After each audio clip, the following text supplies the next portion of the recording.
Okay, so today I'm going to do my top 10, I guess, rarest or most valuable games, even though some of them aren't exactly the most valuable games out there, but as far as, to me, I think they're great games and retain their value very well.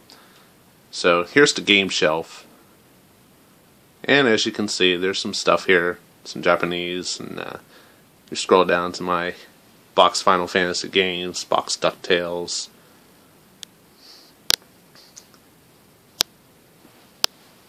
my Master System collection, which I have a complete US set.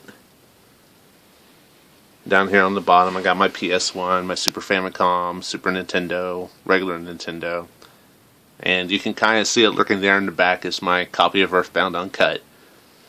But I have picked out 10 games that to me are valuable, or at least kind of rare, or at least means something to me. So we'll start. First off is something everybody will probably know about. This is Evo for the Super Nintendo, and I personally like the game. It's kind of cool. Basically, you play as a you start off like as a fish, and you evolve into higher life forms. So it's got some like RPG elements in it, kind of a action RPG. It's a very unique game, pretty hard to come by. I picked this up at Warp Zone, I think. Yeah. A guy had come in, he had traded this and a couple of Final Fantasy games and some other stuff, and I saw it on the counter. And Darren, the guy who owns Warp Zone, sold it to me for a really good price. I think I paid $150 for it. So, I mean, right now I think it goes for $200. So, I was pretty pleased to get this. They were cool enough, they stuck a new battery in it for me and everything. But the label is excellent. Definitely going to keep it in the protector. That's a keeper. Another Super Nintendo game.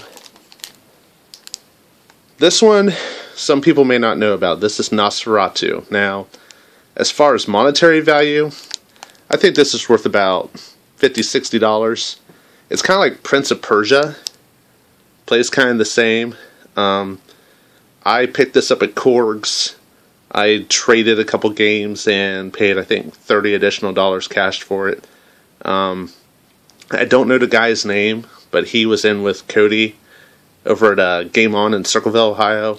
And really nice guy. Always treated me right. Always made some great deals. So, and I think the Super Famicom version goes for about the same amount of money. And like I said, monetarily, it's not the most expensive game. It's definitely not up there with like your Haganes and your Final Fight guys and your Earthbounds. But it definitely is a game that not very many people know about. And it's really hard. Like I said, it's like Prince of Persia. It's a pain in the butt. But graphically, it's really cool. Gameplay's pretty tight. It's not quite as loose as Prince of Persia. But it definitely is a very hard game and kind of hard to come by. So,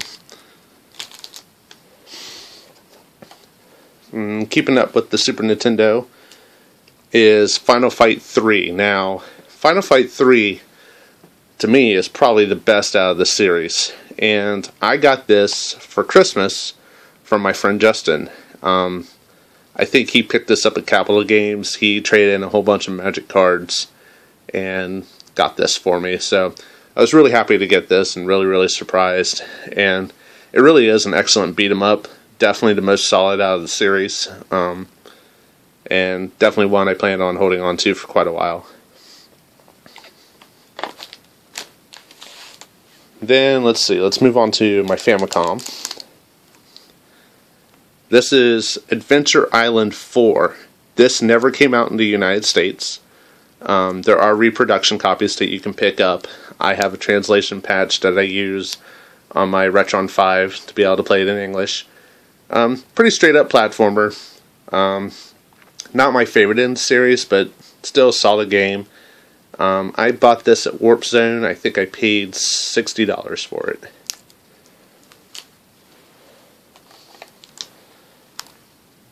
Now this is Lickle, and I would take it out of the packaging to show you the label, but For those of you who don't know, this is the Japanese version of Little Samson. Hands down, probably one of the best platformers I've ever played. I picked this up at Korg's.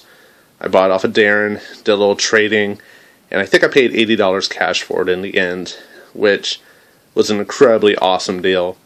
I can't go on enough about this game and how great it is. I mean, it really is worth the value, and if you are an NES collector and you have to get the domestic release, I know it's between $700 and $1,000 now, but if you can find this, I think the cheapest I've seen it right now is like $150 up to $200. So this is definitely one you want to pick up. This is worth getting a Famicom. I mean, if you get it only for this game, it is so worth it. And like I said, I got a really great deal on it. Darren's been a good friend through it all. Always gives me good hookups. So yeah, definitely glad to have this one. This is my baby. This is really the only Sega Saturn game I have that's worth anything. Mega Man X4. A lot of people don't even know that X4 and Mega Man 8 were released on the Saturn, which is really up the price. I bought this at Korg's in 2013. I paid $80 for it. Talked the guy down a little bit on it, and it's in beautiful condition. The disc is in excellent condition. It's got a little bit of fade here on the spine, which is how I was able to talk him down a little bit. But excellent game, and holds up really well. Definitely a great collectible. I will have Mega Man 8 eventually. Unfortunately, that's gone up to like $250. I think this right now is worth between $120 and $150 in this condition. But this is definitely one of my gems, and for a long time, this was the only Sega Saturn game I had.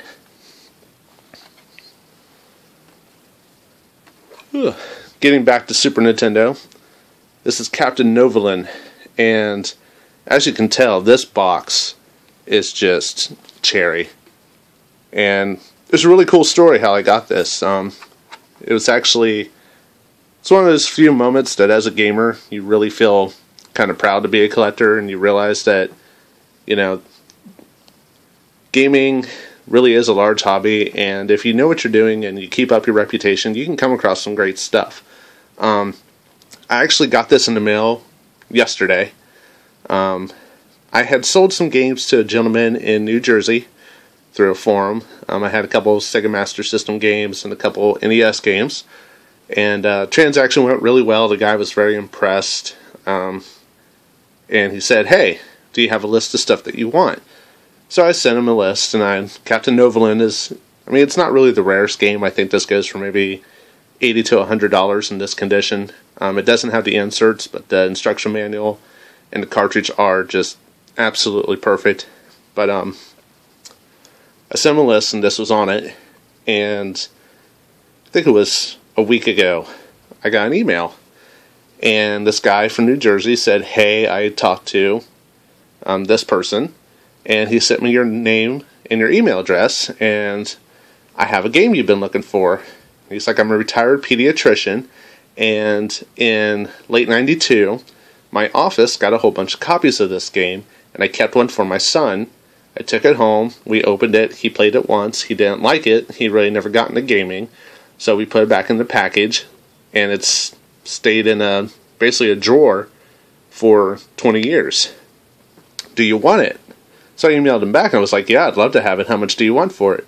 And his one condition was that I never flip this. So this is definitely, I'm going to get one of those acrylic boxes for it, keep it all nice. But his main condition was I never flip it, and he sent it to me for free. So this definitely is one of the highlights in my collection now. And it's those little moments that make you really, really happy to be part of this community, because it's whenever you find stuff like this and people are willing to give it to you just because you have that reputation, it just really kind of defines you and the whole entire thing. So this is definitely a very treasured item. Now we're going to move on to my Sega Master System gems. I do have a complete Sega Master System collection, complete US. This is Golden Axe Warrior, and in the condition that this is in, I want to say $100 to $130. I bought this on eBay. I got it for $45. It's kind of like The Legend of Zelda, but actually I like it a little bit better. And as you can tell from the UPC, this is a US edition. Story behind those UPCs is there was 4 games that came out at the end of the Master System life cycle. They were released over in Europe, and instead of making new packaging and everything, Sega just printed off a new UPC, slapped it over top, and sold them in the US. So underneath that is a UPC that starts with like 47. So it is a PAL game, but that sticker is what makes it worth. It's what makes it worth some more money. So really great game. I haven't beat it, but definitely is a lot of fun to play, and definitely worth the money that you pay for it. Moving on, this is Power Strike. I bought this in a lot. I paid $55 for the lot. I think there was like 10 other games in it. This is pretty rare. To my knowledge, a lot of people think this was a mail-in only game. I think they did eventually end up releasing it into stores. Not 100% sure. But it's the only game to have the blue and white artwork on it. Over in Japan, it's called Aliste.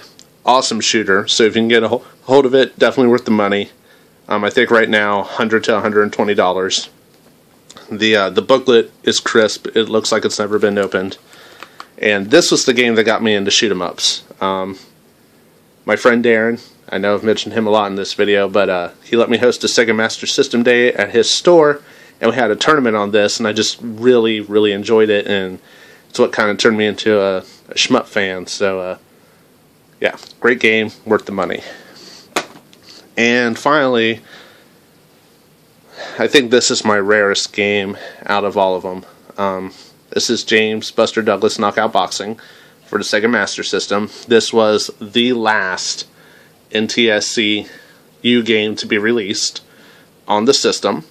It's an absolutely horrible game. Totally sucks. Clunky controls, bad graphics. But I don't have the booklet for it, and as you can see, some yahoo wrote a number over to UPC, which kind of made me sad. The cartridge itself has a little tiny nick in the label, no booklet, but it is an authentic artwork. I bought this from a guy in the Netherlands, and shipped, I think I paid like $48 for it. Last time I checked without the booklet, and in this condition, I think I can get somewhere between $250 and $300 out of it. It was one of the last pieces of my Sega Master System collection I needed. And I've actually given some thought to flipping this, or using it for trade fodder. I'm still kind of on the edge about it, because it is like the rarest game I own, but then again, it's like, it sucks. I'll never ever play it.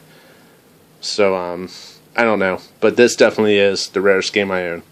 And finding it for that price was just mind-blowing. And, yeah. So, I have it. Probably, like, the only person in Ohio that owns it. But anyway, there it is. And that's my top 10 rarest. Hopefully I'll make some other videos eventually, highlighting some of my more scarce or more desirable games. I've been looking through, and I do have quite a lot that I didn't even realize I really had. So hopefully you enjoyed this video, and I'll be posting some more soon.